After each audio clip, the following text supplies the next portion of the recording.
Hey y'all, Farmer Dre back at us. Another beautiful day here on the farm, but I want to thank everybody for stopping by. If you guys haven't already, go ahead and hit that subscribe button, go in and smash that like button if you guys enjoyed today's video. Don't forget, hit that notification icon so you guys can be notified whenever I do upload a video. So I am out here in the strawberry field. We went ahead and took off the road covers this morning.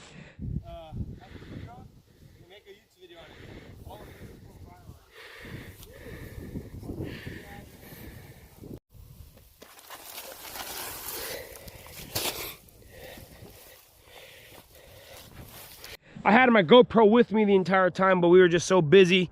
We were kind of short-handed. We had 6 people out here working, but you know, I had to still go up and down the roads, and it's kind of hard to, I didn't want to stop production just to film some stuff, but you guys didn't miss much. It's just us taking off and putting them in the center of the rows there, as you can see there.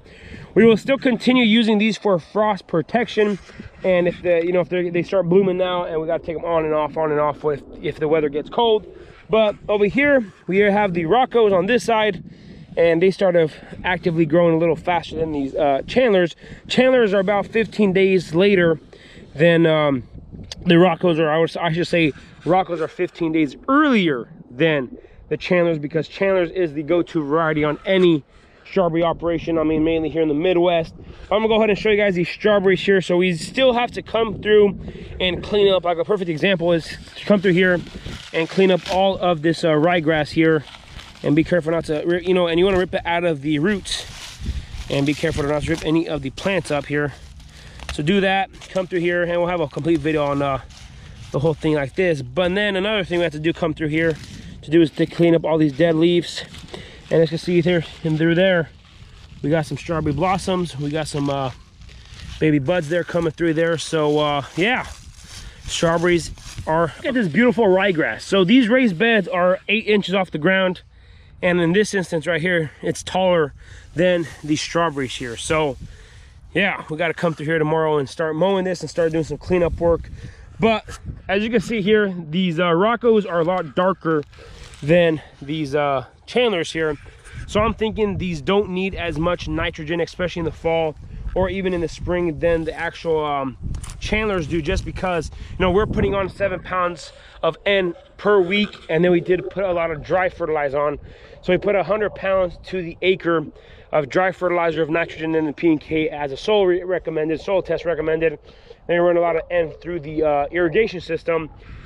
So yeah, these are the Roccos here, 5,000 Roccos on this side. And we have 25,000 Chandlers, 2,000 Camarosa, and then we have the rest of them there in the high tunnel. We actually have more than that because we planted 25 at first, then I ordered another 2,000 Chandlers so we can fill up the rest of those rows there. So we have in total 27,000 Chandlers out here, 2,000 Camarosa, 5,000 Roccos, then of course the other varieties there inside the high tunnel. The strawberries in the high tunnel already have small strawberries on them, so they started blooming. I got to get going on those. I already went ahead and started irrigating those and fertilizing these, but I'm gonna go ahead and show you guys these Roccos. They already have some flowers on them. So yeah, it's my first year ever growing Rocco. It's a new North Carolina state release, so I guess everybody in the Midwest who is growing this variety is its first year ever doing it. I mean, it's not a really high yielding. They say it's not going to impress you in yield, but the flavor and of course the earliness of the season. So these are, like I said, 15 days earlier than these Chandlers. And if we could start the U-pick on these first 5 rows, or even start taking them to market, these first 5 rows by the 2nd week of April, that's a huge win for us. And I mean, if we were able to, start the season with these Roccos, jump into the Chandlers, and we got another, they just released another new variety called Liz from the North Carolina State Research Center as well.